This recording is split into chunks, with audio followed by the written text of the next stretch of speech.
What is trap trading strategy और trap trading strategy का use करके आप पैसा कैसे बना सकते हैं और ट्रैप होने से बच सकते हैं ताकि आप मार्केट में ज्यादा लॉसेस से बच पाएं। तो इस वीडियो में आप इसे ही समझने वाले हैं। यहाँ एक रेजिस्टेंस लेवल है और मार्केट इस रेजिस्टेंस लेवल को ब्रेक करता है तो हम यहाँ बाय करते हैं, लेकिन मार्केट ऊपर जाने के बजाय नीचे आ जाता है और हमारा स्टॉप लॉस हिट हो जाता है। तो इसे ही हम ट्रैप बोलते हैं, जो बिग प्लेयर्स, बैंक्स और बिग इंस्टीट्यूट्स के द्वारा किया जाता है हम जैसे रिटेल ट्रेडर्स को ट्रैप करने के लिए। क्योंकि जब तक हम जैसे ट्रेडर्स मार्केट में पैसा लॉस नहीं करेंगे तब तक यह बिग प्लेयर्स पैसा नहीं कमाएंगे। इसलिए बिग प्लेयर्स रिटेल ट्रेडर्स के लिए ट्रैप करने का जाल बिछाते हैं और जब हम इसमें फंसकर लॉस करते हैं तो उनको प्रॉफिट होता है। अब क्योंकि स्टॉक मार्केट एक सर्वाइवल बिजनेस की तरह है, जिसके पास यहाँ नॉलेज है वह सर्वाइव करेगा और जिसके पास नॉलेज नहीं है वह यहाँ से बाहर हो जाएगा। तो अब आपको पता चल चुका है कि big institute and big players retail traders को ट्रैप कैसे करते हैं। नेक्स्ट यहाँ एक रेजिस्टेंस लेवल है और मार्केट का करंट प्राइस इस रेजिस्टेंस लेवल के पास है। अब मार्केट यहां रिवर्स भी हो सकता है और ब्रेकआउट के बाद ऊपर भी जा सकता है। नेक्स्ट रिटेल ट्रेडर्स की बाइंग के कारण हमें यहां ब्रेकआउट देखने को मिलता है और रिटेल ट्रेडर्स यहां बाय करते हैं। अब क्योंकि big institute, banks and big players के पास पैसा ज्यादा होता है, इसलिए इनका formula sell high and buy low होता है ताकि उन्हें ज्यादा प्रॉफिट हो सके, जिसकी वजह से यहां रिटेल ट्रेडर्स को लॉस हो जाता है। इसके पीछे का रीजन बिल्कुल सिंपल है। बिग प्लेयर को वॉल्यूम चाहिए, मतलब उनका जो बिग सेल ऑर्डर है वह तभी फील होगा जब उन्हें बायर्स मिलेंगे। तो रेजिस्टेंस के ऊपर उन्हें वॉल्यूम मिल गया और वह यहां अपना बिग ऑर्डर प्लेस करते हैं, इसलिए हैवी सेलिंग के कारण मार्केट बहुत तेजी से नीचे जाता है। तो इसे अवॉइड करने के लिए वह रिटेल ट्रेड को ट्रैप करते हैं। तो जब हम रेजिस्टेंस के ऊपर बाय करते हैं तो उन्हें वॉल्यूम मिल जाता है और हमारा बाय ऑर्डर उनके लिए सेल ऑर्डर होता है। अब मार्केट रेजिस्टेंस लेवल के ऊपर जाकर वापस रेजिस्टेंस के नीचे अगर क्लोजिंग देता है तो यह एक सिग्नल है कि ब्रेकआउट फेल होने वाला है। तो रियल ब्रेकआउट में ब्रेकआउट करने वाली कैंडल का वॉल्यूम हाई होना चाहिए। नेक्स्ट, जब मार्केट रिटेस्ट करता है तो रिटेस्ट कैंडल्स छोटी होनी चाहिए और उनका वॉल्यूम भी कम होना चाहिए। नेक्स्ट, इस लेवल पर मार्केट को होल्ड करना चाहिए, जो कि यह हम कैंडलस्टिक पैटर्न्स को देखकर पता लगा सकते हैं, जैसे कि कोई pin bar candlestick, long wick candlestick, hammer candlestick इत्यादि हो सकती है। और जब मार्केट यहां से बढ़ना शुरू करे तो फिर से वॉल्यूम बढ़ना चाहिए। तो ये कुछ कंडीशंस हैं जिन्हें आप ब्रेकआउट के समय ध्यान रख सकते हैं।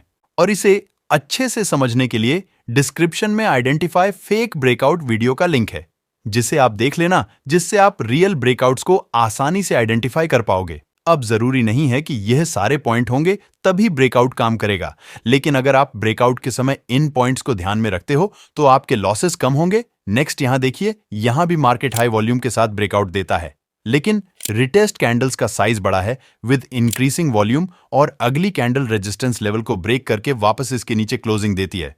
तो यह पहला सिग्नल है मार्केट हाई वॉल्यूम के साथ नीचे आया है। नेक्स्ट, यहां मार्केट जब फिर से रिसेट करता है तो यहां वॉल्यूम कम होता है और जब मार्केट वापस नीचे आता है तो वॉल्यूम हाई होता है। इसलिए इस लेवल के ब्रेक पर हम यहां पुट एंट्री ले सकते हैं। नेक्स्ट, अब देखते हैं इस तरह के मार्केट में हम ट्रेड कैसे ले सकते हैं। अब कोई भी लेवल, चाहे वह सपोर्ट लेवल हो या रेजिस्टेंस लेवल, वह क्लियर होना चाहिए। Second breakout, third point breakout, fail fourth point testing level, जिसमें हम कैंडलस्टिक को देखेंगे, और fifth confirmation with volume and candle. For example, यहां एक रेजिस्टेंस लेवल है और मार्केट इस लेवल को ब्रेक करता है। नेक्स्ट, मार्केट यहां थोड़ा कंसोलिडेट करता है और कोई भी कैंडल इस ब्रेकआउट कैंडल के ऊपर क्लोजिंग नहीं देती है और मार्केट वापस रिवर्स होकर इस लेवल को ब्रेक करता है, जिससे हम समझ सकते हैं कि यहां रिटेल ट्रेडर्स ट्रैप हो चुके हैं और उसके बाद हमें यहां टेस्ट कैंडल के क्लोज होने तक वेट करना है।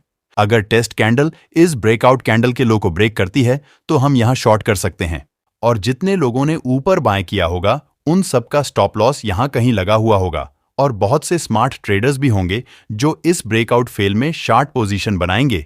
तो इस प्रकार यहां एक सेलिंग प्रेशर के कारण हमें मार्केट में एक गिरावट देखने को मिलती है। सेम, अगर सपोर्ट लेवल पर ट्रैप ब्रेकडाउन मिलता है तो हम वहां भी ट्रैप ट्रेडर्स के स्टॉप लॉस पॉइंट और इमोशंस के अकॉर्डिंग बाय ट्रेड ले सकते हैं। अब अगला एग्जांपल देखते हैं। यहां देखिए, हमें इस रेजिस्टेंस लेवल का ब्रेकआउट देखने को मिला है, लेकिन यहां ब्रेकआउट कैंडल का वॉल्यूम लो है, जिससे हम समझ सकते हैं कि यह ब्रेकआउट फेल हो सकता है। नेक्स्ट, मार्केट वापस नीचे आता है एंड अगेन एक टेस्ट कैंडल इस किलो को ब्रेक करती है तो हम यहाँ पुट एंट्री प्लान कर सकते हैं। अब अगले एग्जाम्पल में देखिए, यहाँ ब्रेकआउट तो हुआ है लेकिन इस कैंडल की आधे से ज्यादा बॉडी रेजिस्टेंस के नीचे है और यहाँ हमें ऊपर विक भी देखने को मिली है, जिसका मतलब यहाँ अभी भी सेलर्स हैं। तो ऐसे ब्रेकआउट या ब्रेकडाउन जहाँ कैंडल्स का मेजॉरिटी पार्ट किसी लेवल के अंदर है और हमें ब्रेकआउट साइड लॉन्ग विक देखने को मिलती है, तो ऐसे ब्रेकआउट या ब्रेकडाउन को हमें अवॉइड करना चाहिए क्योंकि यहाँ हमारा स्टॉप लॉस हिट हो सकता है। अब अगर मार्केट अप ट्रेंड में है और अप ट्रेंड के दौरान हमें सपोर्ट लेवल पर फेक ब्रेकआउट देखने को मिलता है, तो इसके बेस पर हम यहाँ कॉल एंट्री प्लान कर सकते हैं। सेम डाउन ट्रेंड के दौरान अगर रेजिस्टेंस लेवल पर फेक ब्रेकआउट देखने को मिलता है तो यहाँ हम पुट एंट्री प्लान कर सकते हैं। फॉर एग्जाम्पल, यहाँ मार्केट अप ट्रेंड में है और यहाँ प्रीवियस रेजिस्टेंस लेवल है जो सपोर्ट का काम कर रहा है और मार्केट इस लेवल को ब्रेक करके वापस ऊपर जाता है, मतलब ये एक फेक ब्रेकडाउन हो सकता है। अब कंफर्मेशन के लिए हम अगली कैंडल के बनने का वेट कर सकते हैं जो इस कैंडल के ऊपर क्लोज हो, तो हम इसके बेस पर यहाँ कॉल एंट्री ले सकते हैं। सेम चीजें डाउन ट्रेंड के लिए भी अप्लाई होती हैं। तो इस वीडियो में इतना ही। मिलते हैं अगली वीडियो में कुछ और बेहतर जानकारी के साथ। अधिक जानकारी के लिए प्रोफाइल पर जाएं। धन्यवाद।